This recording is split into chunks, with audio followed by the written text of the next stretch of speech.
वो clean chit देते जा रहे हैं और जो भी उनकी इस तानाशाही का विरोध कर रहे हैं उनके साथ वो अन्याय, अत्याचार और उनको गिरफ्तार करते जा रहे हैं। अरविंद केजरीवाल जी को फ्रॉडुलेंट तरीके से कल गिरफ्तार किया है। हमें न्यायपालिका पर, न्याय व्यवस्था पर पूरा भरोसा है। देरी हो सकती है लेकिन अंत में न्याय ज़रूर मिलेगी और जीत सच्चाई की होगी। हमने शांतिपूर्ण तरीके से पूरे देश में आज भारतीय जनता पार्टी के खिलाफ विरोध प्रदर्शन के लिए कॉल दिया था। दिल्ली में जिस तरीके से ये पुलिस का दुरुपयोग कर रहे हैं वो अकल्पनीय है। मुझे नहीं लगता कि भारत के इतिहास में, राजनीतिक इतिहास में ऐसा कभी हुआ होगा। सारी नेताओं को कल रात से ही उनके घर में हाउस अरेस्ट कर लिए। सुबह सुबह जो अपने घर से आम आदमी पार्टी ऑफिस के लिए निकल रहे थे उनको गिरफ्तार कर लिए। हम शांतिपूर्ण तरीके से प्रोटेस्ट कर रहे थे। शांतिपूर्ण तरीके से प्रोटेस्ट करना हमारा अधिकार है, हमारा मूलभूत अधिकार है। मोदी जी को शांतिपूर्ण तरीके से प्रोटेस्ट भी बर्दाश्त नहीं होता है।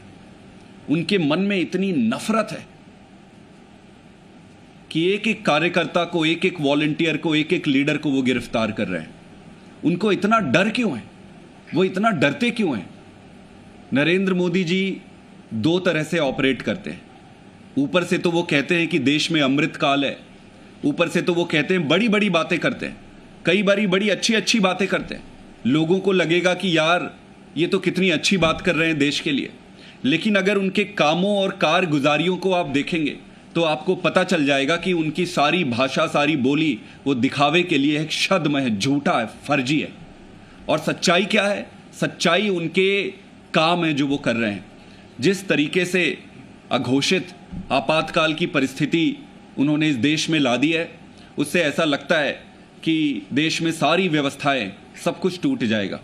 आतिशी जी को इन्होंने डिटेन कर लिया, सौरभ भारद्वाज जी को डिटेन कर लिया, कई सारे हमारे एमएलएस को डिटेन कर लिए, कई सारे काउंसलर्स को डिटेन कर लिए, कई सारे लीडर्स को डिटेन कर लिए। जो इनको मिल रहा है उनको वो डिटेन कर रहे हैं। और क्या कारण है? कारण कोई भी नहीं है।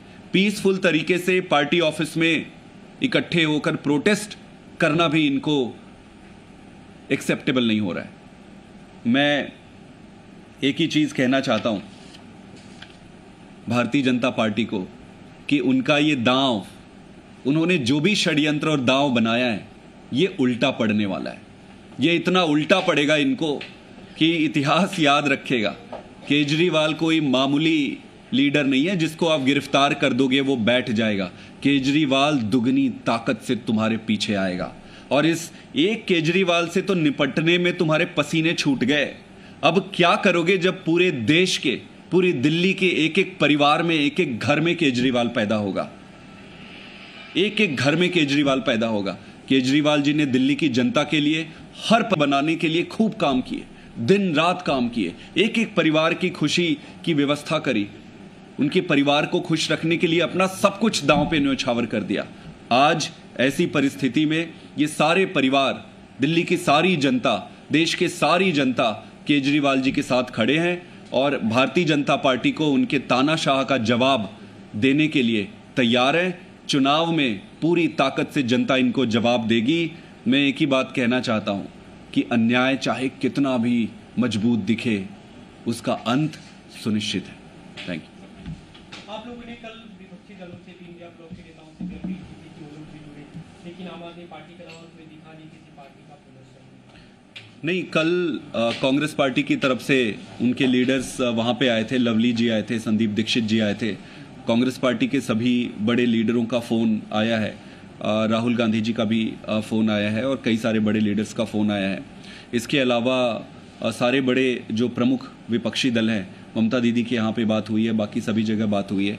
सभी विचार मंथन में लगे हुए हैं कि आगे इसको कैसे, इस चुनौती को कैसे डील किया जाए। क्या आप लोग कुछ साझा रणनीति पे काम करें कि अब आपके बड़े नेता की गिरफ्तारी हो गई, आगे कैंपेन कैसे करेंगे इंडिया ब्लॉक का, इसे लेकर कोई बातचीत आप लोग की हुई? आगे इंडिया ब्लॉक की मीटिंग होनी है अगले 1 या 2 दिन में इंडिया ब्लॉक इस सिचुएशन को कंसिडर करते हुए एक मीटिंग करेगी और वहाँ आगे की रणनीति बनाएगी। देखिए, मोटा मोटी मैं एक चीज़ ये कहना चाहता हूँ, ये परिस्थिति किसी एक पार्टी के खिलाफ नहीं है, ये परिस्थिति हमारे खिलाफ नहीं है, ये परिस्थिति देश के खिलाफ है। तो ये सिर्फ हमारी जिम्मेदारी नहीं है अब इस परिस्थिति से निपटने का, देश की जनता की अब जिम्मेदारी है कि ऐसी परिस्थिति में इस अघोषित आपातकाल से कैसे बाहर निकला जाए।